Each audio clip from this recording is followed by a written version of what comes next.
இன்னைக்கு சண்டே குழந்தைங்க ஏதாவது ஈவினிங் ஸ்நாக்ஸ் செஞ்சு கொடுங்கம்மான்னு கேட்டாங்க.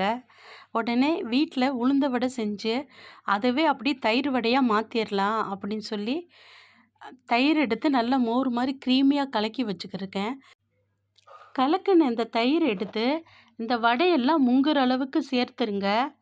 இது ஒரு 15 நிமிஷத்துக்கு அப்படியே விட்டுறணும். அப்போது இந்த வடை நல்லா அந்த தயிரில் முங்கி இருக்கும். அந்த டைமில் நல்ல பொடிசாக கட் பண்ண மல்லி இலைகள் எடுத்து சேர்த்துருங்க.